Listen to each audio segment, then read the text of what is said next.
Yeah గత 4-5 నెలల నుంచి యూట్యూబ్లో కానీ ఇన్స్టాగ్రామ్లో కానీ సోషల్ మీడియాలో బాగా వైరల్ అయిన కపుల్ అమర ప్రేమికులు అని అనుకోవచ్చు. మాధురి గారు అండ్ దువ్వాడి శ్రీని గారు ఈరోజు మనతో ఉన్నారు. వాళ్ళిద్దరితో మాట్లాడి మనకు తెలియని విషయాలు తెలుసుకునే ప్రయత్నం అయితే ఈరోజు చేద్దాం. హాయ్ అండి, ఎలా ఉన్నారు? హాయ్ సార్, ఎలా ఉన్నారు? బాగున్నారా? February 14th వస్తుంది వ్యాలంటైన్స్ డే. దాని గురించి కూడా నేను లాస్ట్లో ఒక చిన్న ఇది ఉంది మీ ఇద్దరికి, దాని గురించి కూడా మాట్లాడదాం. హ్యాపీయా? Very very happy. మంచిగా ఆనందంగా ఉన్నారా? సంతోషంగా? ఆల్వేస్. ఎటువంటి ప్రాబ్లమ్స్ ఏం లేవా? ఏం లేదు. ఇద్దరు కలిసి ఉండడం స్టార్ట్ చేశాక ఎలాంటి మార్పులు చూసుకున్నారు మీ ఇద్దరు? చేంజెస్ గడిచిన జీవితంలో నేను ఏదైతే కోల్పోయాను అంటే రాజకీయంగా చాలా అగ్రెసివ్గా, ముక్కుసూటిగా ఎంతటి వ్యక్తి గురించి అయినా సరే పదునైన మాటలతో మాట్లాడటం అలవాటు, ప్రజల పక్షాన పోరాటం అలవాటు. 25 ఏళ్ళుగా 18 సంవత్సరాలు అపోజిషన్ పాత్ర నాది. అపోజిషన్లో కూడా ఉద్యమాలు, కేసులు, జైళ్ళు, 62 రోజుల పాటు జైలు జీవితం కూడా గడిపాను. ఇన్ని గడిపిన నాకు, ప్రజా జీవితాన్ని గడిపిన నాకు, ఎన్నికల్లో కూడా పోటీ చేసిన నాకు ఇంట్లో మాత్రం కొంచెం ఇబ్బంది ఉండేది మానసికంగా. మానసిక ప్రశాంతత లేదు. ఈర్ష్య, అసూయ, ద్వేషాలు, ఆధిపత్య పోరు మధ్యలో నలిగిపోయేవాడిని.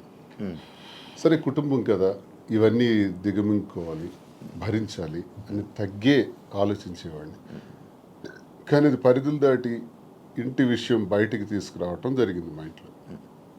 అది కార్యకర్తల వరకు, ప్రజల వరకు, ఆఖరికి అధిష్టానం వరకు, ఆఖరికి నా క్యారెక్టర్ అసాసినేషన్ చేసేంత వరకు. ఇలా వచ్చేటప్పుడు కొన్ని ఒంటరితనాన్ని నేను ఎదుర్కోవాల్సి వచ్చింది. ఇంటికి తాళం వేసేసుకోవడం, ఇబ్బందులు పెట్టేటప్పుడు మేమే రాజకీయాల్లోకి తీసుకొచ్చినటువంటి మా కుటుంబం నుంచి ప్రోత్సహించి మహిళల్లోనూ మంచి గౌరవం ఉన్నటువంటి సర్వీసెస్ ఎన్నో సొసైటీలో చేస్తున్నటువంటి మరి మాధురి లాంటి అమ్మాయి ఉంటే పార్టీకి బలం అవుతుందని తీసుకురావడం జరిగింది. తీసుకొచ్చిన తర్వాత ఆమె పనిచేసుకొని వెళ్తున్నటువంటి తీరులో భాగంగా మా కుటుంబం నుంచే పలు విమర్శలు ఎదుర్కొంటూ చాలా ఇబ్బందులు పడాల్సి వచ్చింది. ఏ తప్పు లేనప్పటికీ, ఏ వ్యవహారం మా మధ్యలో లేనప్పటికీ కూడా మా ఇద్దరిని కలుపుతూ మా ఇంటి నుంచే దుష్ప్రచారం స్టార్ట్ అయింది. ఆ పరిస్థితుల్లో ఆమెకు కూడా చాలా ఇబ్బందులు వచ్చాయి. సంఘపరంగా కానీ, కుటుంబ పరంగా కానీ, కన్నవారి దగ్గర, అత్తవారి దగ్గర అందరూ ఇబ్బందులు వచ్చి తను చాలా ఇబ్బందులు ఎదుర్కోవాల్సి వచ్చింది.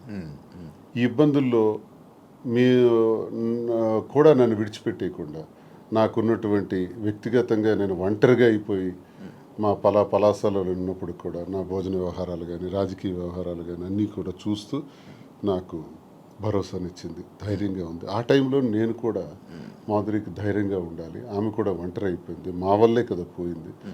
మా కుటుంబంలో అందరూ బాగానే ఉన్నారు, మా పిల్లలు బాగున్నారు, చదువుకున్నారు, డాక్టర్స్ అయ్యారు, ఆస్తులన్నీ కుటుంబానికి రాసేసాను. ఇలాంటప్పుడు ఈమె ఒంటరిగా ఇబ్బంది పడుతుంది అని నేను భరోసాగా ఉండటం, కలిసి ఉండటం.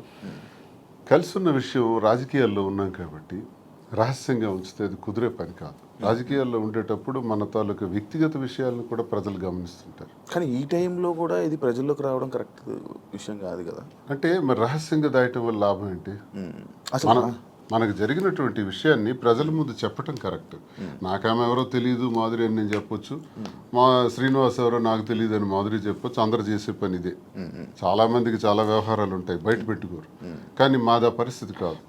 ఒక వ్యవహారం ఇతను ఇలా చేశాడు, ఇలా ప్రవర్తించాడని ఇంటి నుంచే అబ్జెక్షన్స్ వచ్చి గొడవలు పెట్టి దాన్ని రచ్చ చేసేటప్పుడు ఆ మీడియా ముందు నేను కూడా ఫ్యాక్ట్స్ చెప్పాలి. ఎస్, మేము ఈ పరిస్థితుల్లో కలవాల్సి వచ్చింది, మేము కలిసిన ఈ పరిస్థితుల్లో మేము ఈ నిర్ణయం తీసుకోవాల్సి వచ్చింది, మా నిర్ణయం ఇది అని స్పష్టంగా గత 4 నెలల క్రితమే మీడియా ద్వారా పబ్లిక్కి తెలియజేసాం. ఈ విషయం టెక్కల ప్రజలందరికీ తెలుసు, శ్రీకాకుళం జిల్లాలో తెలుసు, రాష్ట్ర ప్రజలకు తెలిసేటప్పుడు కొంత లేట్ అయింది. ఇది వాస్తవాలని మేము చెప్పి నిర్ణయం తీసుకున్నాం. నిర్ణయం తీసుకునే దానిలో చాలా ఒడిదుడుకులు వస్తాయి. ఆ ఒడిదుడుకులను ఎదుర్కొంటాం ధైర్యంగా. మాకున్నటువంటి బాధ్యతలు కూడా ముఖ్యంగా ఉన్నాయి. పిల్లలు, ఆమెకు నాకు కలిపి 5 పిల్లలు. 5 పిల్లల్ని కూడా జాగ్రత్తగా చూసుకోవాలి. వాళ్ళ జీవితాలని, వాళ్ళ చదువులు, వాళ్ళ ఆర్థిక పరిస్థితులు ఎటువంటి ఇబ్బంది లేకుండా చూడాలన్నది మా మొదటి నిర్ణయం. వాళ్ళకు భరోసాగా ఉండాలని. 2, ప్రజలే ఊపిరిగా, రాజకీయమే ఊపిరిగా బ్రతుకుతున్నటువంటి మాకు, మా మీద నమ్ముకున్నటువంటి ప్రజలు, కార్యకర్తలు, అభిమానులు అందరూ ఉన్నారు. వాళ్ళందరినీ కూడా ఒక కంట కనిపెట్టి జాగ్రత్తగా వాళ్ళని చూసుకోవాల్సిన బాధ్యత కూడా మాకుంది. ఈ 2 నిర్ణయాలు తీసుకుని ఈ 2 సమపాళ్ళల్లో చూసుకుంటూ ముందుకెళ్ళాలని మేము నిర్ణయం తీసుకున్నాం. సరే, చాలా హడిల్స్ ఫేస్ చేసాం.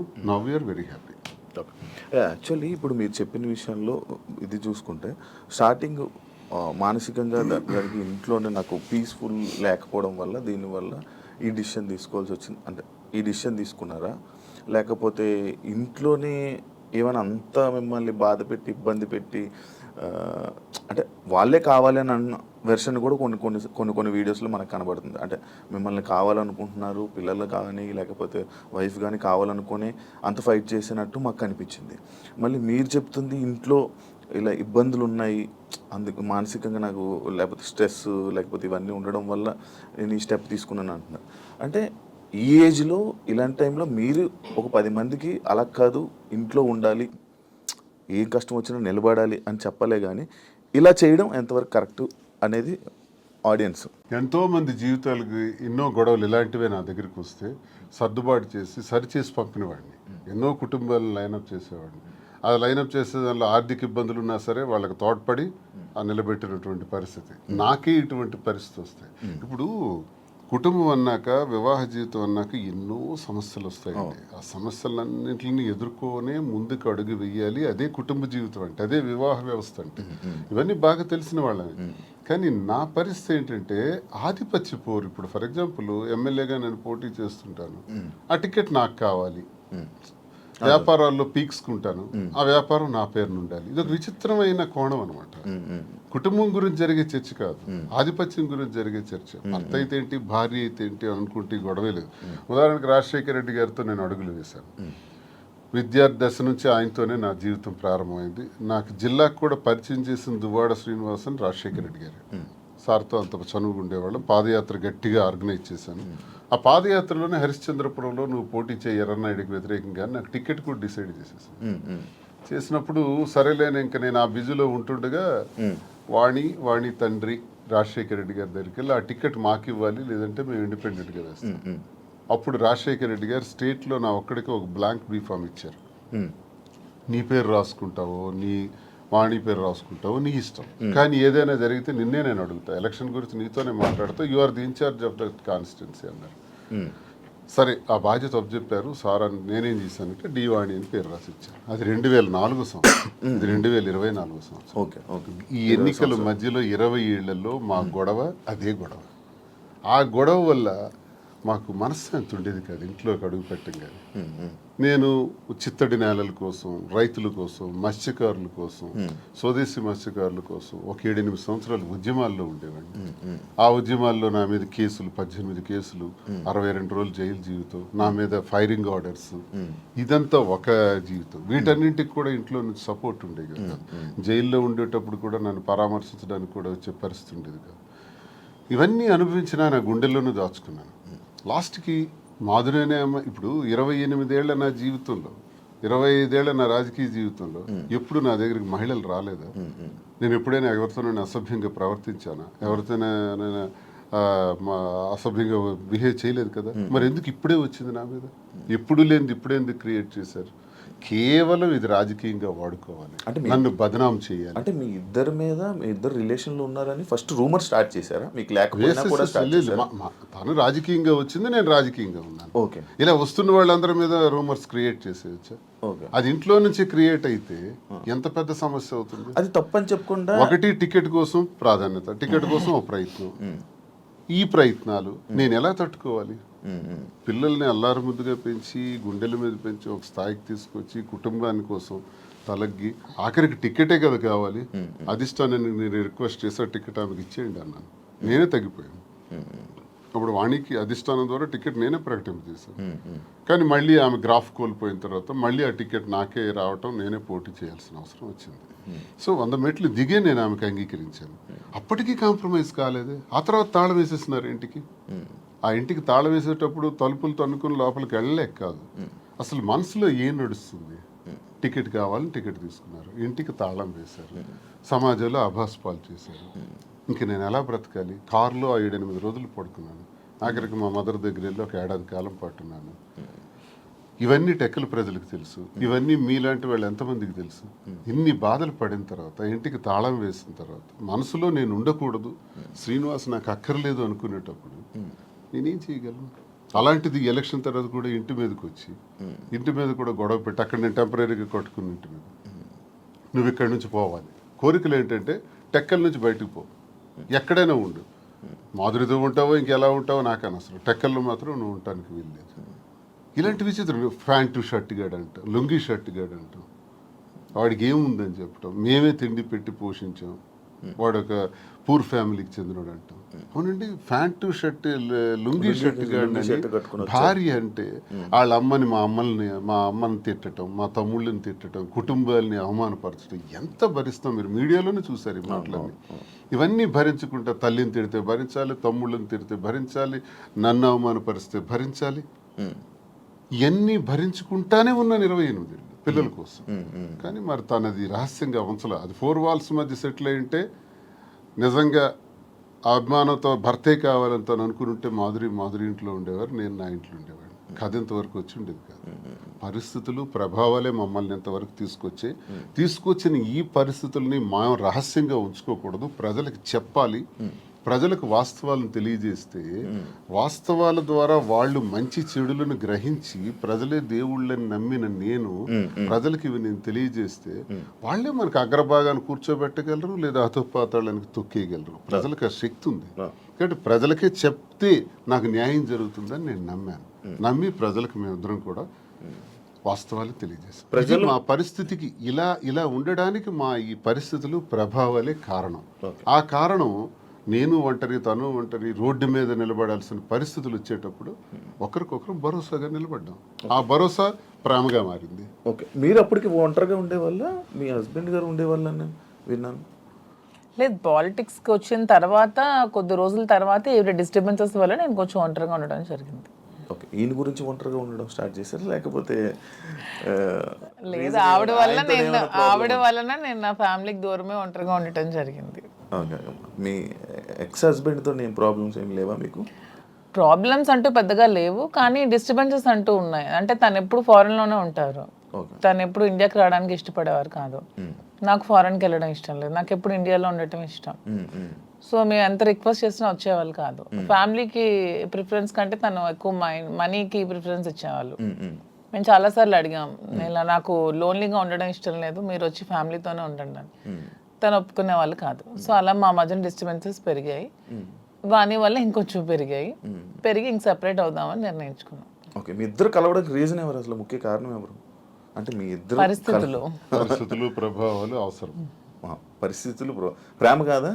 ప్రేమ కూడా పరిస్థితుల వల్ల మేము కలిసిన తర్వాత మా మధ్యలో ప్రేమ మొదలైంది. ఓకే, ఆ ప్రేమ కోస్తా ఎక్కువైంది. పలాసలో నేను ఉండేటప్పుడు ఎలా పోతే నాకెందుకు, నా కుటుంబ రాజకీయాల్లో తీసుకెళ్లి నన్ను స్పాయిల్ చేశారు, నా క్యారెక్టర్ అసాసినేషన్ చేశారని వాళ్ళ ఇంట్లో తను ఉండిపోవచ్చు, లేకపోతే తను నిర్ణయం తీసుకోవచ్చు. ఇంకా నన్ను పాపం ఒంటరిని చేస్తారు, ఆయన వెళ్ళి పలాసలో ఉన్నాడు, ఎలా భోజనం చేస్తున్నాడు, ఎక్కడికి వెళ్తున్నాడు, ఆయన కార్లు ఏంటి, ఆయన మనుషులు ఏంటి, ఆయన ఎక్కడ ఉండాలి, ఇవన్నీ చూడవలసిన అవసరం తనకేంటి? ఏంటి అవసరం? నాకేమైనా ఆస్తులు ఉన్నాయా, అంతస్తులు ఉన్నాయా, లేదా పవర్ ఉందా, లేకపోతే ఏముందని చెయ్యాలి. కానీ అక్కడ ఏంటంటే ఒక తోటి మనిషిగా అభిమానం చూపించింది. నేను ఇబ్బందుల్లో ఉండేటప్పుడు నా కోసం ఇంత బాధ్యత వహించినటువంటి అమ్మాయిగా, తను నష్టపోతూ నా కోసం నిలబడినటువంటి అమ్మాయిగా నాకు కూడా ఒక ఏ ప్రేమనైతే కోల్పోయినాను జీవితంలో, ఆ ప్రేమ నేను ఆమె దగ్గర పొందాను. సో ఇది నేను అనుకుంటాను గత జన్మ సుకృతం. ఏది కూడా ఊరికే రాదు, జన్మలో అనుబంధం అది కంటిన్యూషన్ వస్తుంది.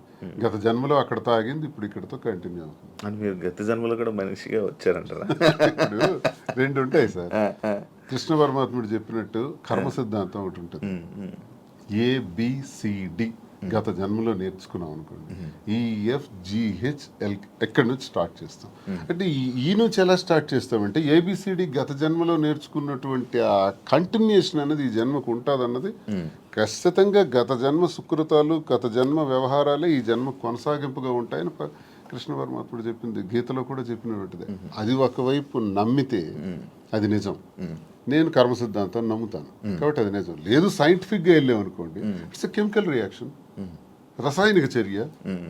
మనిషికి మనిషికి మధ్యన జరిగినటువంటి ఆలోచనలు, కలయికలు, ఆ పరిస్థితుల ప్రభావాలు బట్టి ఒక మనిషి మీద ఒక మనిషికి ఆకర్షణ, కోపము, వ్యతిరేకత, రకరకాల భావాలు ఎందుకు కలుగుతాయంటే రసాయనిక చర్యల వల్లే కలుగుతాయి. అలా అని కూడా అనుకోవచ్చు, సైన్స్ ఎప్పుడైనా కలగొచ్చు అంటారా? కలగచ్చు. అంతే. ఏ మనిషి ఎప్పుడు ఎలా మారుతారో, ఎప్పుడు శత్రువులు అవుతారో, ఎప్పుడు మిత్రులు అవుతారో, ఎప్పుడు ఏ రకంగా మారుతాం అన్నది ఇదంతా మనిషికి మనిషికి మధ్యన ఉండేది కెమికల్ బ్యాలెన్స్. అది ఇంబ్యాలెన్స్ అయితే ఇంకో రకంగా మారుతాం, వైలెంట్ గా మారుతాం. సైన్స్ ప్రకారం లేదు, కర్మ సిద్ధాంతం ప్రకారం వెళ్తే గత జన్మ సుకృతం. ఏదనుకున్నా మాది కెమిస్ట్రీ పరంగా చూసుకుంటే, సైన్స్ ప్రకారం చూసుకుంటే రసాయనిక చర్య, లేదు కర్మ సిద్ధాంతం ప్రకారం చూసుకుంటే గత జన్మ సుకృతం. ఓకే మాధురి గారు, మీరు ఇద్దరు కలిసి ఉండడం స్టార్ట్ చేశాక మీలో ఉన్న మార్పులు ఏం చూసారు మీ జర్నీ? అంటే ఏ ఒంటరితనంతో నేను బాధపడ్డానో, ఏ ప్రేమ తక్కువై నేను సఫర్ అయ్యాను. మీకు కూడా ప్రేమ తక్కువైంది ఇంట్లో? మరి ఇద్దరు వేరే వేరేగా, ఒకరు ఫారెన్ లో ఒకరు ఇండియాలో ఉంటే ప్రేమ తక్కువ ఓకే ఉంటుంది. వైఫ్ అండ్ హస్బెండ్ అంటే దగ్గరగా ఉంటాయి కదా బాండ్ అనేది. అంటే లాంగ్ డిస్టెన్స్ లవ్ స్టోరీస్ అని ఇప్పుడు రీసెంట్ గా బాగా వైరల్. నాకు అలాంటివి నచ్చవు. కొంతమంది ఒక్కొక్క స్టోరీస్ నచ్చుతారు. మీకు లాంగ్ డిస్టెన్స్ స్టోరీస్ నచ్చవు. స్టోరీ లేదు. నాకు మాత్రం నా పక్కనే హస్బెండ్ ఉండాలనే ఫీలింగ్ తో ఉన్న అమ్మాయి నేనైతే మొదటి నుంచి ఉన్నాను. సో నాకు ఎవరైతే నేను శ్రీనివాస్ గారితో నా లైఫ్ స్టార్ట్ చేశానో, నా జర్నీ, అప్పటి నుంచి నాకు హ్యాపీనెస్ కానీ, మీరు అన్నట్టు నా ఒంటరితనం పోయి నాకు అంటూ ఒక తోడు దొరికింది. హ్యాపీగా ఉన్నాను. నన్ను వదిలే ఏ రోజు కూడా ఎక్కడికి ఇంతవరకు ఈ 4 yearsలో ఎప్పుడు ఎక్కడికి పోలేదు. ఎప్పుడు నాతోనే ఉంటారు. ఎక్కడికి వెళ్ళినా ఇద్దరం కలిసే ట్రావెల్ చేస్తాం. ఏ పనైనా ఇద్దరం కలిసే చేస్తాం.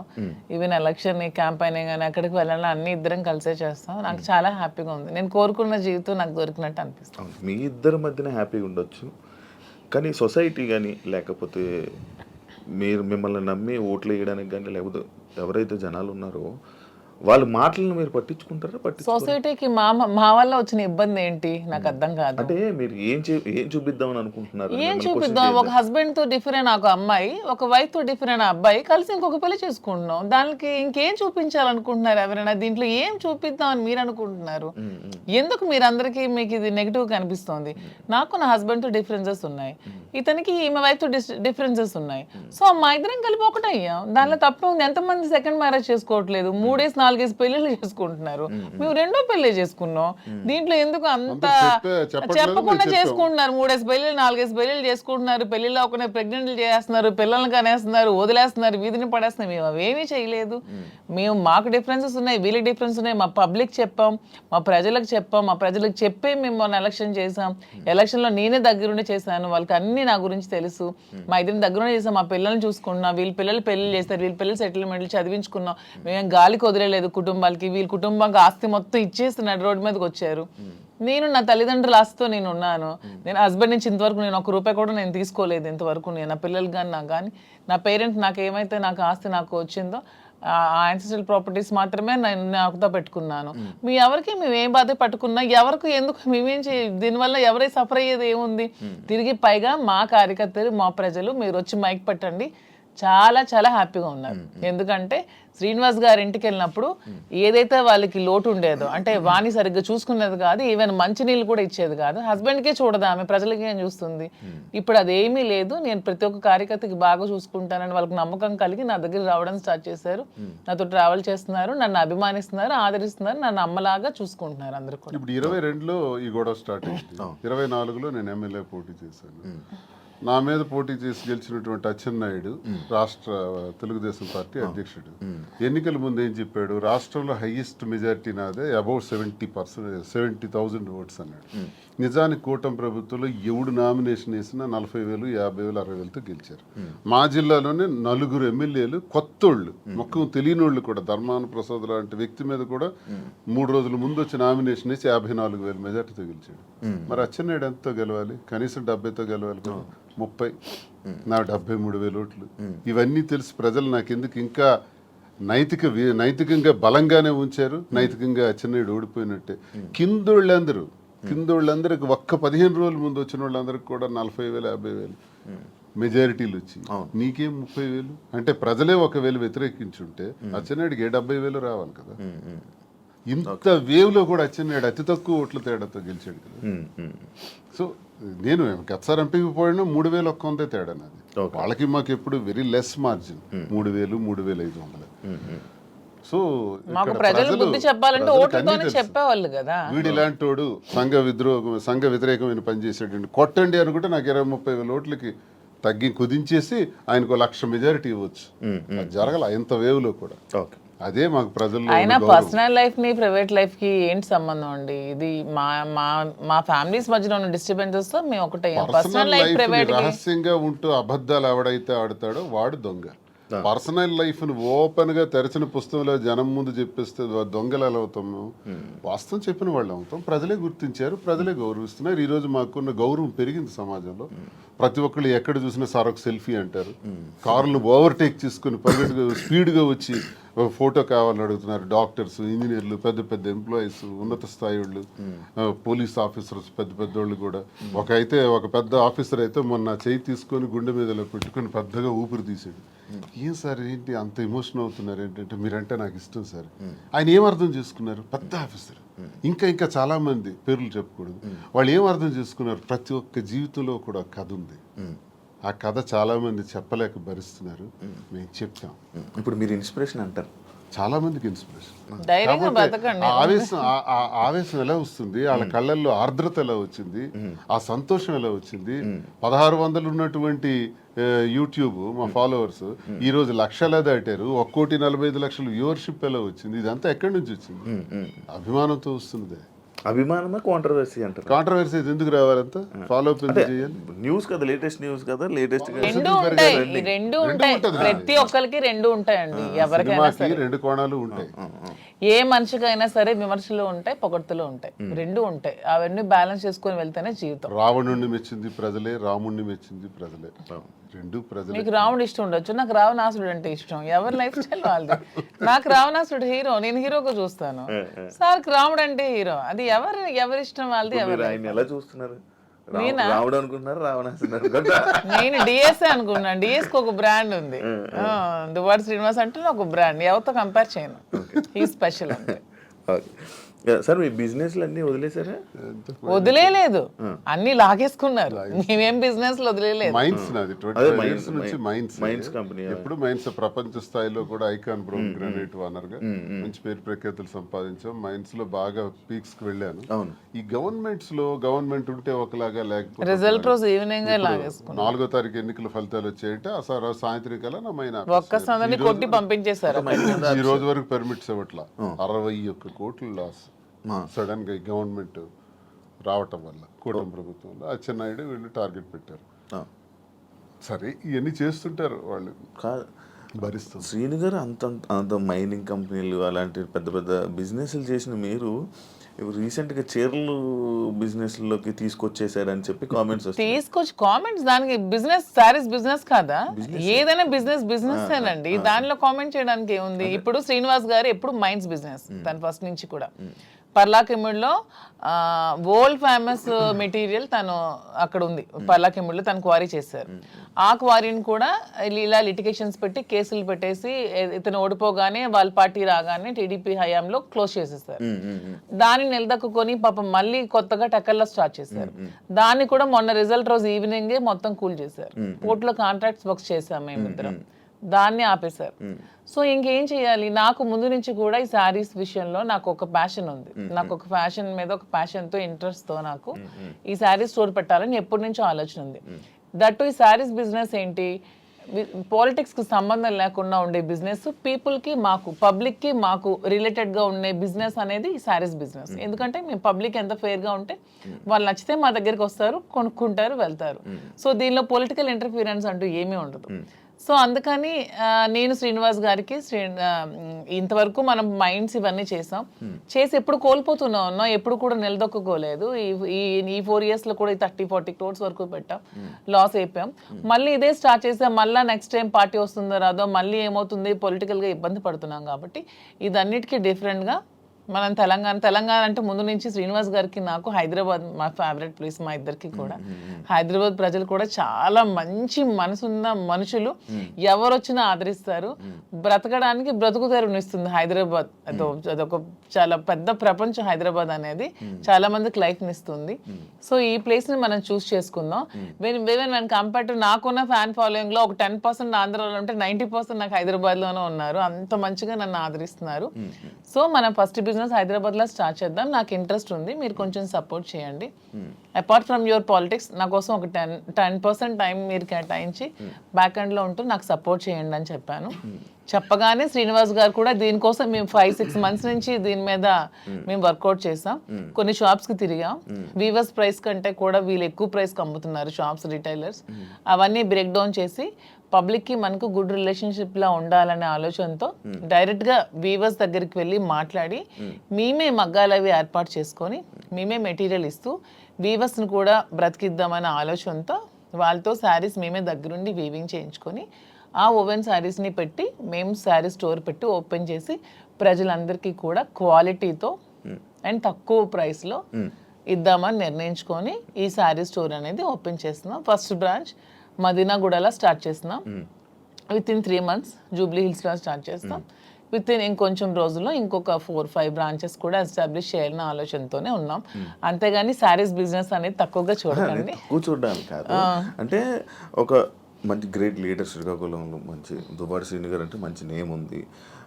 అంత లీడర్లా ఉండేవాళ్ళు. ఆయన నోట్లో నుంచి ఎప్పుడు లైక్ జనాల దగ్గరికి వెళ్ళి అవి ఇవి వినేవాడు. కాకపోతే మైనింగ్ కంపెనీ బిజినెస్ చేసేవారు, ఒక మంచి బిజినెస్ మ్యాన్ అనుకునే వాళ్ళం. కానీ అలాంటి ఆయనతో నోట్లో నుంచి మేము ఇలా శారీ బిజినెస్ చేయబోతున్నాం ఇలా చెప్తుంటుంటే ఎలా ఉండే ఆయన్ని ఎలా చేశారు, ఎలా ఉండే ఆయన ఎలా చేయడం. బిజినెస్ అనేది ఏదైనా బిజినెస్, అది ఏదైనా చిన్న ప్రొడక్ట్ అయినా పెద్ద ప్రొడక్ట్ అయినా బిజినెస్ అనేది బిజినెస్ కింద క్యాలిక్యులేట్ చేయాలి. అది చీర, జాకెట్టా లేకపోతే ఇంకేంటా అని చూడకూడదు. బిజినెస్ నాకు దీంట్లో ఇంట్రెస్ట్ ఉంది.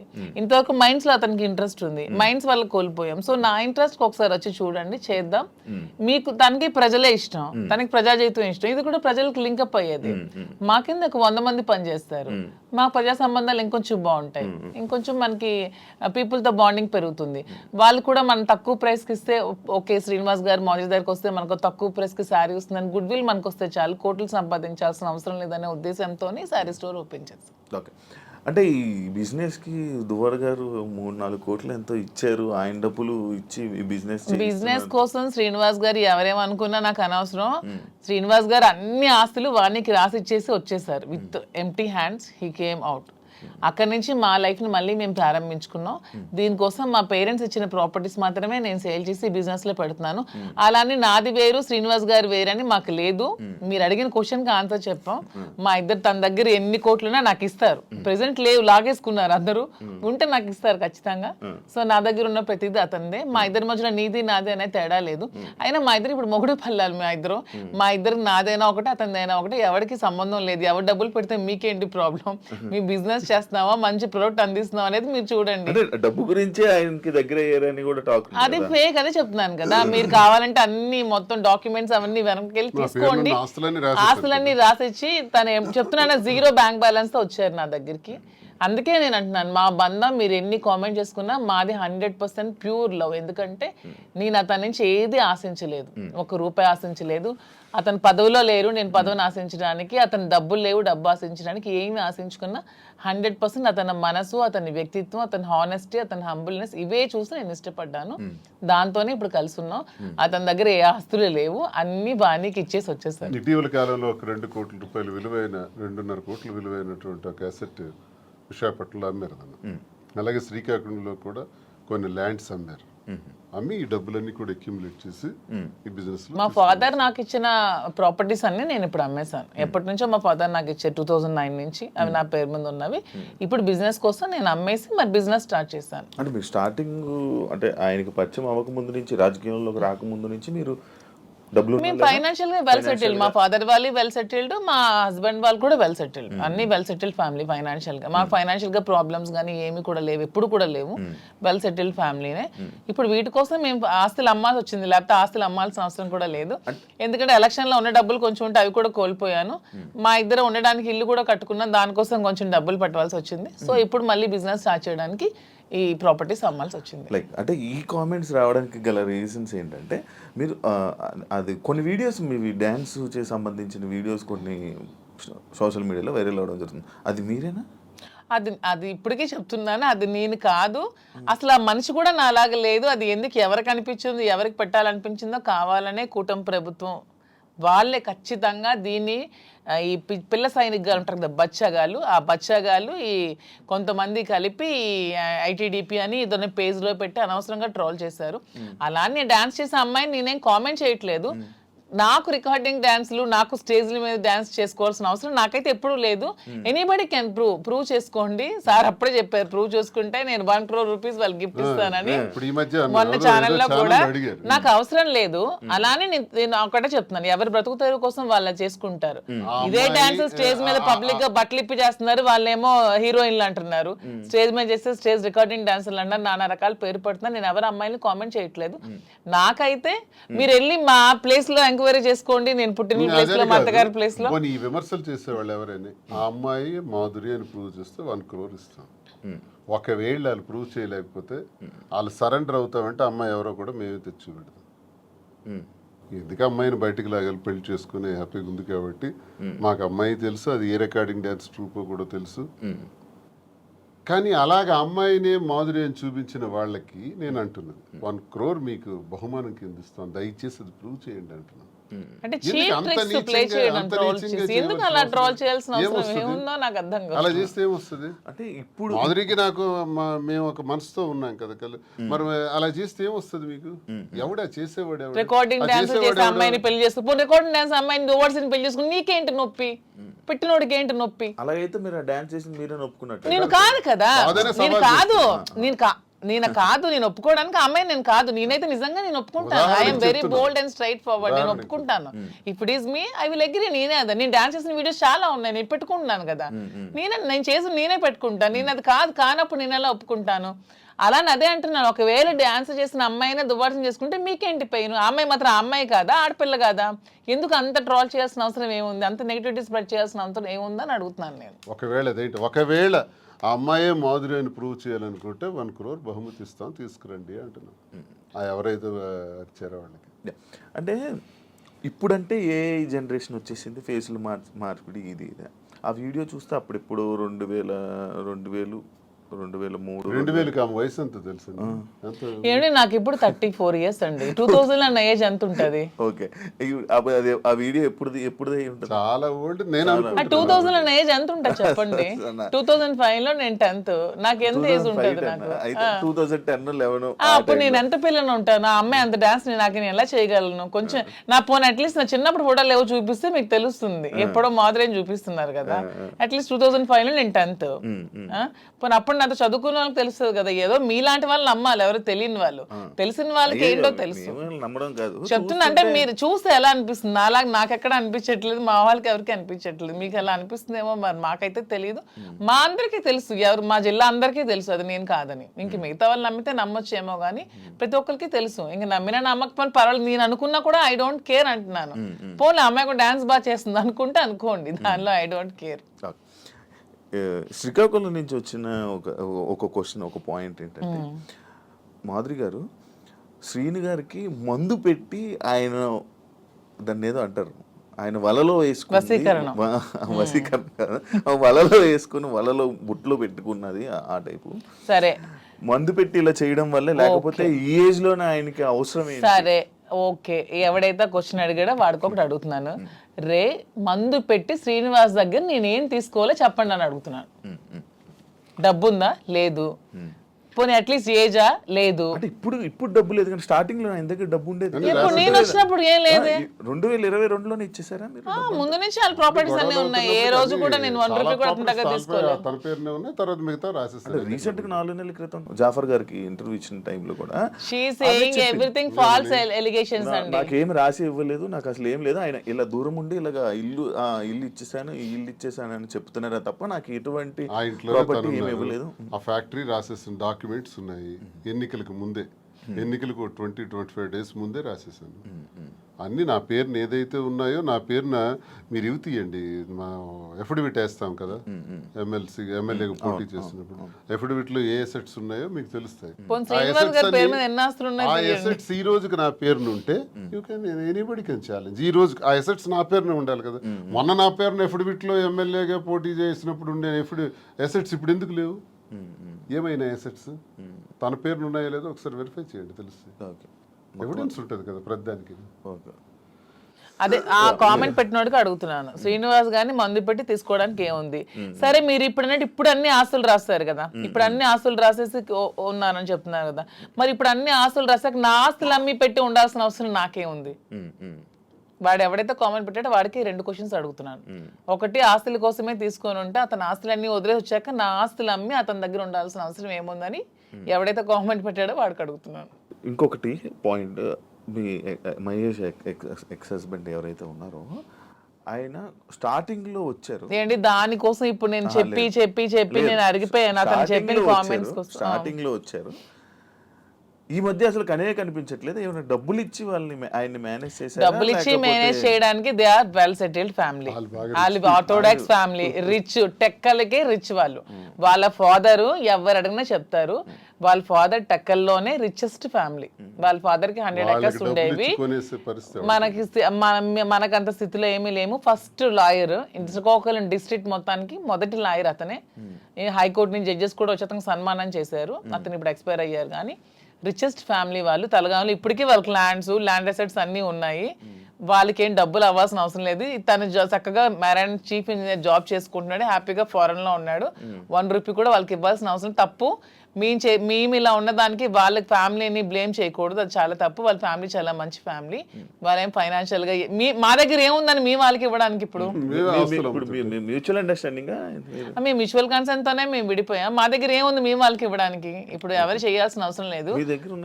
వాళ్ళు అమ్ముతున్నాం, అదే ఆస్తులు బిజినెస్ కోసం ఆస్తులు అమ్ముతున్నాం. చాలా వరకు అమ్మాలి, పెట్టుబడులు చాలా ఎక్కువ అవసరం కదా, కొంచెం భారీగానే చేయాలనుకుంటున్నాం కాబట్టి బిజినెస్. సో అందుకని వాళ్ళని తప్పు పట్టడం అనేది చాలా తప్పు. వాళ్ళని ఎవరైతే కామెంట్ చేస్తారు దేవుడు కూడా క్షమించుడు అలా అంటే, అది చాలా తప్పు. వాళ్ళని ఇందులో లాక్కూడదు. ఇప్పుడు మీరు పూర్తిగా హైదరాబాద్ లో ఉంటారా లేకపోతే ఇక్కడ? శ్రీనివాస్ గారు కంప్లీట్ గా అక్కడే ఉంటారండి. నేను హైదరాబాద్ లో ఉంటూ చూసుకుంటాను. శ్రీనివాస్ గారు అవసరం ఇక్కడ ఏదైనా నాకు ఉందనిపించినప్పుడు తను వచ్చి వెళ్తూ ఉంటాను. మీరైతే ఇక్కడే? నేను ఇక్కడే ఉంటాను. ఫేమింగ్ అంటే ఫేమ్, జనాల్లో ఫేమ్ అంటే ఒక అందరూ నన్ను గుర్తుపట్టాలి, ఈ ఫేమ్ పిచ్చి ఉందా? ఎందుకు ఉండదు? మీకు లేదా? మీకు లేదా? నాకు తెలియకుండా అడుగుతున్నా. ఫేమ్ ఎవరికైనా ఉంటుంది, మనిషి లక్షణమే అది. ఎవరికైనా ఉంటుంది, ఎందుకు ఉండదు? మనం గొప్పగా ఉండాలి, ఫేమ్ రావాలి, అందరూ మనం గుర్తుపట్టాలి. సినిమాలో నటించాలని కోరికలు ఉన్నాయి? సినిమాలో నటించాలని కోరిక కూడా ఉంది నాకు. ట్రై చేస్తున్నా. లేదు, ఇంతవరకు ఎప్పుడు ట్రై చేయలేదు. చూద్దాం ఎప్పుడైనా. సినిమా మీ ఇద్దరేనా? అలా కాదు, నాకు మంచి అంటే విలన్ క్యారెక్టర్లు చేయాలని ఉంది, మంచి విలన్ రోల్స్. అలా. సీరియల్స్ చూస్తారా? లేదు, సీరియల్స్ అలవాట్లేదు. ఎంతవరకు ఎప్పుడు ఒక సీరియల్ కూడా చూడలేదు. మీకు పంపిస్తారా సినిమా యాక్టింగ్ ఇంట్రెస్ట్? నాకు ఇంట్రెస్ట్. సినిమా తీసాం కదా ఇద్దరు, వాలంటీర్ అని ఒక సినిమా తీసి రిలీజ్ చేసాం. Okay okay. నాకు ఇంట్రెస్ట్ ఫీల్డ్, ఎందుకంటే చేయడానికి తప్పే ఉంది. అవన్నీ హాబీస్, అవి ఇంట్రెస్ట్స్, తప్పే లేదు. సార్ ఇది ఈ బొట్టు ఎందుకు సార్ ఎలా పెడతారు? ఇంత అమ్మవారి బొట్టు. ఓకే, అంటే మిమ్మల్ని ఎప్పుడు ఫ్రేమ్లో చూసినా బొట్టు అలా ఉంటూనే ఉంటుంది. అసలు నాకు తెలిసి హిందూ సాంప్రదాయ ప్రకారం ప్రతి ఒక్కరు కూడా బొట్టు పెట్టుకోవాలి. అది అబ్బాయిలైనా అమ్మాయిలు కానీ. మీ మధ్యన ట్రెండ్ ఫాలో అవుతూ మీరు పెట్టుకోరు. శ్రీనివాస్ గారు సాంప్రదాయం పాటిస్తూ పెట్టుకుంటారు. యాక్చువల్ గా మధుర మీనాక్షి అమ్మవారు బొట్టు ఎప్పుడు తెచ్చుకొని పెట్టుకుంటారు. అదే ఉంటాయి సూట్ కేసులో కానీ, కారులో కానీ, ఎక్కడైనా బాక్సులు ఉంటాయి. ఎక్కడైనా సరే అది పెట్టే బయటకు వస్తాయి. ఇంక ఇంట్లో ఉన్నామన్నా జస్ట్ ఉంటుంది లైట్ గా. ఈ బిజినెస్ పెడుతున్నారు, ఇదంతా బాగుంది. మళ్ళీ పొలిటికల్ ఎంట్రీ ఏమైనా ఉందా? పొలిటికల్గా వెళ్తారా? మళ్ళీ పొలిటికల్ ఎంట్రీ ఏంటి? మేము పాలిటిక్స్ లోనే ఉన్నాం, మళ్ళీ ఎంట్రీ ఏంటి? అదే this is just short break అంతే. ఇప్పుడు నెక్స్ట్ మళ్ళీ శ్రీనివాస్ గారి fire, Madhuri fire, double fire తో వెళ్తాం పాలిటిక్స్ లోకి. జస్ట్ చిన్న బ్రేక్ తీసుకున్నాం అంతే. ఈ బ్రేక్ లో ఏమైనా దూరం అయిపోతారేమో. దేనికి దూరం అయిపోతాం? ఏమైనా ఎవరికైనా మేము ప్రజలకు దగ్గరగా ఉన్నాం, ఎవరు మమ్మల్ని ప్రజల నుంచి దూరం చేయలేరు కదా. శ్రీనివాస్ గారు మాస్ బేస్డ్ లీడర్, తను మ్యాన్ ఆఫ్ మాసెస్ అన్నట్టు. తన క్యాడర్ తో గానీ ఎవరితో గానీ సంబంధాలు ఉండవు, తనకి డైరెక్ట్ పీపుల్ తో సంబంధం. ఎప్పుడైనా డైలాగులు చెప్పారా? మాస్ డైలాగులు మీకు ఎప్పుడైనా ఓ సినిమా? గోల్డ్ అని ఒకసారి ఒక డైలాగ్ చెప్పండి. బాలయ్య బోల్డ్ అని డైలాగులు, బోల్డ్ అని స్పీచ్లు, బోల్డ్ అని క్లాసెస్, అవన్నీ ఎప్పుడు అవుతూనే ఉంటాయి శ్రీనివాస్ గారి నుంచి. He is completely mass based leader. Duvvada Srinivas అంటే మరి మీకు తెలుసో లేదో కానీ అదే శ్రీకాకుళంలో మీకు కూడా తెలియాలి. అప్పటి నుంచే బాంబుల్ శ్రీని అనేవాళ్ళు దువ్వాడ శ్రీనివాస్ కి. ఒక రౌడీ, ఒక మాస్ లీడర్, పీపుల్ దగ్గరగా ఉంటాడు, ప్రజల కోసం ఎన్నో పోరాటాలు చేశాడు. ఈవెన్ షూటెడ్ సైట్ ఆర్డర్స్ వచ్చాయి అతని మీద, కాల్పులు కూడా ఎదురెళ్లారు. అలా పోరాట యోధుడు అతను. అతన్ని ఎవరు బీట్అవుట్ చేసి రాజకీయాల నుంచి తప్పించే ఇది కూడా ఎవరికి ఉండదు. అవన్నీ జస్ట్ ఇది చిన్న బ్రేక్ తీసుకున్నాను. మాక్సిమం శ్రీనివాస్ గారిలో నాకు ఈ వ్యక్తిత్వం ఇష్టం అని చెప్తాను కదా. హీఈస్ వెరీ హానెస్ట్ అండి. ఎప్పుడు కూడా నాకు తెలిసి ఇంతవరకు నేను ఈ 5 years నేను రాజకీయాలు ఉన్నప్పుడు ఎంతో మంది వచ్చి అతని దగ్గర మేము ఇవి ఇస్తాం, ఎంత డబ్బులు ఇస్తాం, మాకు ఇది చేయండి, మాకు ఇది ఇస్తాం, మీ ట్రాన్స్ఫర్ చేయండి అన్నప్పుడు ఏ రోజు కూడా 1 రూపీ కూడా ఎవరి దగ్గర కూడా ఆశించని వ్యక్తి ఎవరైనా ఉన్నారంటే పాలిటిక్స్ లో దువ్వాడ శ్రీనివాస్ ఒక్కలే. ఈవెన్ కాకరాపల్లి అప్పుడు థర్మల్ పవర్ ప్లాంట్ ఉద్యమంలో కూడా తనకు 20 crores తెచ్చి ఆఫర్ ఇచ్చారు కంపెనీ వాళ్ళు. అది తృణోపాయంగా కాదనుకున్నారు. ఆ టైంలో తీసుకుని ఉంటే ఎలక్షన్లో అప్పుడే గెలిచేవాళ్ళు. అతను అవతల పార్టీ వాళ్ళు తీసుకున్నారు, ఆ చిన్నాడు వాళ్ళు గెలిచారు. ఆ టైంలో 1 రూపీ కూడా లేకుండా ఎలక్షన్లో పార్టిసిపేట్ చేశారు. కానీ ఏ రోజు కూడా లంచాలకి ఎప్పుడు కూడా తను తలొగ్గలేదు. దానికి అతీతంగానే పనిచేశారు. చాలా హానెస్ట్గా ఉండి ఎప్పుడు అబద్ధాలు చెప్పరు, స్ట్రైట్ ఫార్వర్డ్. ఎవరు ఏదైనా ప్రత్యర్థుల మీద విరుచుకు పడతారు, చాలా ఫ్రాంక్ గా ఉంటారు. తన నమ్ముకున్న నాయకుడి కోసం ఎంతవరకైనా వెళ్తారు. జగన్మోహన్ రెడ్డి అంటే అతనికి చాలా ఇష్టం, దైవ సమానులుగా భావిస్తారు. అతని కోసం మానవ బాంబులా కూడా ఉంటారు. అంటే అతని కోసం జగన్మోహన్ రెడ్డి కోసం అటాక్ అంటే వెళ్ళి ఎదురుగా నిలబడమన్నా నిలబడతారు. నమ్ముకున్న వ్యక్తి కోసం ప్రాణం ఇచ్చే టైప్. సో ఇంత మంచి క్వాలిటీస్ ఎవరిలో ఉంటే ఎవరైనా ఇష్టపడతారు. ఒక పాయింట్ మధ్యలో, శ్రీని గారు అబద్ధాలు ఆడరండి? అస్సలు ఆడరు. మీరు ఎప్పుడు అబద్ధం ఆడలేదు మీ వైఫ్ వాణి గారి దగ్గర కానీ అక్కడ? నేను అబద్ధం ఎప్పుడు? దేనికి ఆడాలి? అన్ని ఫెయిర్ గానే ఉంటాను నేను. ఓకే. ఆ ఫెయిర్ ఇప్పుడు ఈ విషయాన్ని ఫెయిర్ గా ఉండడం వల్లే ఎక్కువ గొడవలు అయ్యి అర్థం చేసుకోవాలి అతన్ని. ఓకే. సరే, సో అదే మా ధైర్యం. ఇప్పుడు అవినీతి తిన్నట్టు అవినీతి అక్రమాలు, భూదందాలు, అధికార దుర్వినియోగం చేస్తే ఇప్పుడు కూటమి ప్రభుత్వంకి బెస్ట్ ఛాన్స్. నా మీద అవన్నీ తీయొచ్చు, లోపల ఇయ్యొచ్చు. నేను ఇంత టార్గెట్ చేసి మాట్లాడదాను కదా. ఇంతమంది నాయకుల మీద ఎన్ని ఉంటాయి కానీ ఇతని మీద ఏం ఉండవు, క్లీన్ చిట్ తో ఉంటారు. జరగడానికి వీళ్ళు నేను చేయను, అదే నా ధైర్యం. మీరు అదే ఇందాక మర్చిపోయాను, మీరు ఏం డైలాగ్ ఎప్పుడైనా చెప్పారా మాధురి గారికి?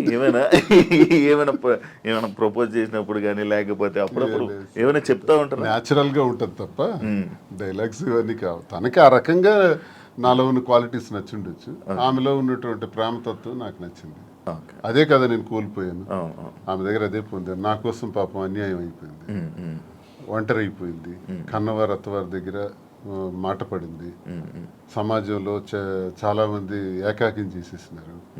ఈ పరిస్థితుల్లో ఏం చేయాలి?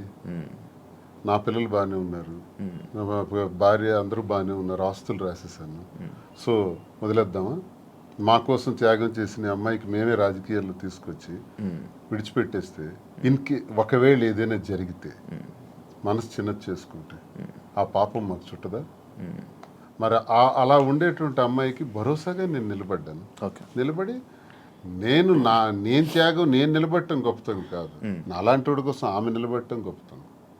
నా జీవితం అంతా కూడా కేసులు, గొడవలు, ఇబ్బందులు, శత్రువర్గాలు చాలా ఎక్కువ. పాలిటిక్స్లో సొంత పార్టీలో కూడా నాకు శత్రువులు ఉన్నారు, సొంత పార్టీలో నా తీరు నచ్చని వాళ్ళు ఉన్నారు. నేను ముక్కుసూటిగా ఉంటాను కాబట్టి ఎవరికి నచ్చదు, నేను ఎవరికి ఖాతరు చేయను. నా వ్యక్తిగత జీవితం నా మైండ్లో ఏదనుకుంటే అదే చేస్తాను. ఇలాంటి విభిన్నమైన కోణాలు కలిగిన వ్యక్తితో తానెందుకు ఈ టార్చర్ భరించాలా? తన త్యాగమా నా త్యాగమా? ఇన్ని బాధల మధ్య నేను భరోసాగా ఉండి మేము కలవాల్సిన పరిస్థితి వచ్చిందే తప్ప మేమేదో సమాజానికి చేసింది ఏదో ఇలా ఉండొచ్చా, ఇలా చెయ్యొచ్చా, ఇలా మీకే ప్రశ్నించబడిన వాళ్ళు చాలామంది అనొచ్చు, ఏం సందేశం ఇస్తాడు, ఇవన్నీ అంటే ఇది మా పరిస్థితి. అన్నీ ఎక్స్ప్లెయిన్ చేసాం. బాగుంది, దయచేసి విమర్శించేవాడు కూడా మీరు చాలా సందేశాలు మీవి తీస్తే బోల్డ్ ఉంటాయి. ఓకే, ఇప్పుడు మీ ఇద్దరు పిల్లల్ని, మీ ముగ్గురు పిల్లల్ని మేమే చూసుకుంటాం అది అన్నారు కానీ వాళ్ళు యాక్సెప్ట్ చేస్తారా? మీ దగ్గర మా ధర్మం చేస్తున్నారా? మా ధర్మం మాది. ఇప్పుడు చేసినా చేయకపోయినా వాళ్ళ పిల్లలు ఆల్రెడీ సెటిల్డ్ అండి. ఒక అమ్మాయి, ఇద్దరు అమ్మాయిలు డాక్టర్లు అయిపోయారు. ఒక అమ్మాయికి ఆల్రెడీ మ్యారేజ్ చేస్తారు. ఇంకో అమ్మాయికి మ్యారేజ్ ఉంది. అది కూడా వాణి గారు డబ్బులు అడిగారు. అది కూడా తను ఒప్పుకున్నారు. మ్యారేజ్ చేయడానికి మేము ఫైనాన్షియల్ గా ఇస్తామని చెప్పి అది కూడా ఒప్పుకున్నారు. దాని కూడా నాకు ఏ విధమైన ప్రాబ్లం కూడా లేదు. ఇప్పుడు అందరూ అనుకుంటూ ఉంటారు మాధురి నాశనం చేసింది, మాధురి ఇచ్చేసింది, అది చేసింది అని. ఇక్కడ నాశనం అయిపోయింది, కోల్పోయింది ఎవరు? నేను, నా పిల్లలు. ఈ హోల్ చాప్టర్ లో నేను ఇంతవరకు ఎప్పుడు ఎవరి దగ్గర అనలేదు కానీ మీ ఐ డ్రీమ్, నా పిల్లలు కోల్పోయారు కదా లైఫ్ ని. నా పిల్లలు అనాథలు అయిపోలేదా? నా పిల్లలు సమాజంలో ప్రాబ్లమ్స్ ఎదుర్కోరా? Vani already 58 years old, 60 years woman. తనకి అన్ని సెటిల్ అయిపోయింది, ఫైనాన్షియల్ గా వెల్ సెటిల్డ్ అయిపోయింది. పిల్లలిద్దరిని పెళ్లిళ్ళు చేసుకుంది. పిల్లలిద్దరు డాక్టర్లు అయిపోయారు.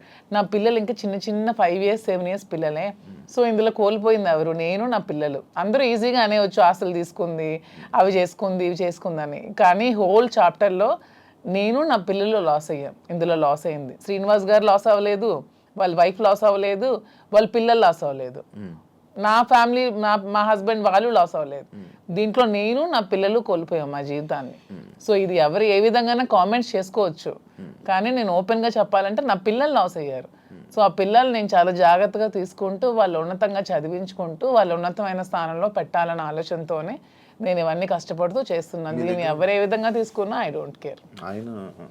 ఆయన పరువు లాస్ అయ్యారు అని అంటే ఎవరు?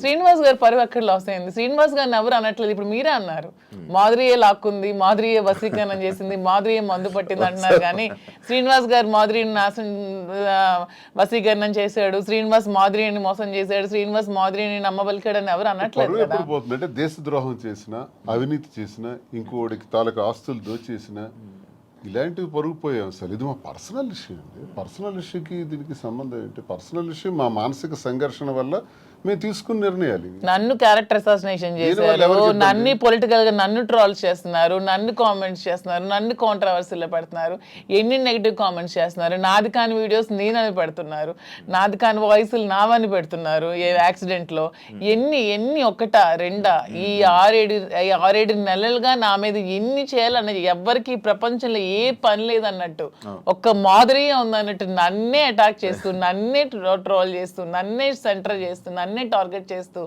ఎంత చేయాలో అంత చేస్తున్నారు. నేను ఏ రోజు పోలీస్ స్టేషన్ మెట్లు ఎక్కానని నాకు తెలియదు, పోలీస్ స్టేషన్ చూసానని తెలియదు. ఈ పొలిటికల్ లైఫ్లోకి వచ్చాక, శ్రీనివాస్ గారి లైఫ్లోకి వచ్చాక స్టేషన్లకు తీసుకెళ్ళి కూర్చోబెట్టారు, ఎన్ని పెట్టారు. సో అన్ని కోల్పోయింది నేను, నా పిల్లలు లాస్ అయ్యాం దీంట్లో. వాణి అని చెప్పొచ్చు ఇంటర్వ్యూల ముందుకు వచ్చి, ఏం కోల్పోయిందో చెప్పమానండి. She's well settled, 58 years 60 years ఆమెకి ఆల్రెడీ తన జీవితం చూసేసింది, లైఫ్ అయిపోయింది, పిల్లలు సెటిల్ అయిపోయారు, హ్యాపీగా ఉంది. తను అదే కోరుకుంది, శ్రీనివాస్ గారి నుంచి దూరంగా వెళ్ళిపోయి నాకు ఇండిపెండెంట్ కావాలని కోరుకుంది. తనకి ఎప్పుడు ఒంటరిగా ఉండటం ఇష్టం, శ్రీనివాస్ గారి దగ్గర బతకడం ఇష్టం ఉండదు. ఎందుకంటే ఆమె ఎప్పుడు కరప్టెడ్. శ్రీనివాస్ గారిని ఎప్పుడు కూడా లంచాలు తీసుకోమని ఫోర్స్ చేస్తుంది, డబ్బు పిచ్చి. ఇతనికి నచ్చదు, అక్కడే మొదలయ్యేది వీళ్ళిద్దరికి గొడవ. ఇతను ఎప్పుడు ఫోర్స్ చేసేది డబ్బులు తీసుకోండి. శ్రీనివాస్ గారు ఎప్పుడు అలాంటివి చేయరు. ఆమె ఎప్పుడు కరప్టెడ్, ఆమె ఎప్పుడు అది చేస్తుంది. శ్రీనివాస్ గారికి ప్రజా జీవితంలో ఉండడం ఇష్టం, ఆమెకి శ్రీనివాస్ గారిని ప్రజలను దూరం చేసి ఆ పదవుల్ని వాణి పొందడం ఇష్టం. ఇవన్నీ కుదరక వాళ్ళు విడిపోయి ఆమె సెటిల్ అయింది, హ్యాపీగా డైవర్స్ కావాలని. సో ఇక్కడ కోల్పోయింది నేను, నా పిల్లలు మాత్రమే. ఇప్పుడు మీ పిల్లలు మీ దగ్గర ఉన్నారా? నా దగ్గర ఉన్నారు, మీతోనే ఉంటున్నారు. శ్రీనివాస్ గారు ఒక్కొక్కటి ఉంది, మీ గుండెల మీద చేసుకొని చెప్పండి. ఇంటి నుండి బయటకు వచ్చారు కదా, భార్య బిడ్డల్ని మిస్ అవుతున్నాను, లేకపోతే నేను చేస్తుందంతా తప్పు అని ఎప్పుడే మీకు అనిపించలేదా? భార్య అనే వ్యక్తి దగ్గర ఎప్పుడు నిచ్చెన పోరాటమే. మాకెప్పుడు సుఖం లేదు. నాతో ఉండాలని తను అనుకోవట్లేదు కాబట్టి నేను తనతో ఉండాలని అనుకోవాల్సిన దానిలో అర్థం లేదు. ఇకపోతే పిల్లల్ని ప్రాణప్రదంగా పెంచాం, చదివించాం, నా ధర్మం నేను నిర్వర్తించాను. ఇంకో పాపకు పెళ్ళి ఉంది, అది మేమిద్దరం కలిపి నిర్ణయం తీసుకున్నాం. ఆ పెళ్లికి సంబంధించిన ఏర్పాట్లు కూడా చేయాలని. They are on the platform నా. చెల్లిన రూపాయి అంటారు, ఇద్దరు పిల్లల్ని చెల్లిని రూపాయలని చేశాను. ఆ రూపాయి 1000 రూపాయలు అవచ్చు, కోటి రూపాయలు అవచ్చు, ఎంతైనా అవచ్చు చేసాం. ఇంక నన్ను వాళ్ళు కోరుకుంటే ఈ పరిస్థితి వచ్చి ఉండేది కాదు. ఇప్పుడు ప్రేమ అన్నదే మనిషిని దగ్గర చేస్తుంది. నేను అనుకుంటే అయిపోదు. ఇంటికి తాళం వేసిన రోజు నేను అదే ఆలోచించాను. ఇంటికి తాళం వేసి 10 రోజులు నాకు కనీసం అవకాశం లేకుండా చేశారు. ఇప్పుడు నేను ఇంటికి తాళాలు తలుపులు విరగ్గొట్టుకుని వెళ్ళొచ్చు. ఇల్లు ఏం చేయాలి? ఎక్కడ కూర్చోమంటారు? ఆత్మాభిమానం చంపుకొని ఆ ఇంట్లో ఎలా ఉండమంటారు? అప్పుడు ఇంతకాలం 28 సంవత్సరాలు నేను వాళ్ళకి ఒక భర్తగా, ఒక తండ్రిగా చేసిన కృషి అంతా కూడా నేలపాలు చేసేసినారు. ఇంక నేను ఇల్లు ఏం చేయాలి ఇంటికి? ఇంక నాకు ఎందుకు బాధ ఉంటుంది? గుడ్డమే చేసుకునే చెప్తాను. పిల్లల మీద ఎందుకు ఉంటుంది మరి? ఆలైనా ఆలోచించారా నా గురించి? అమ్మ ఒకటే నాన్న ఒకటే అనుకోవాలి. ఆలోచించారు.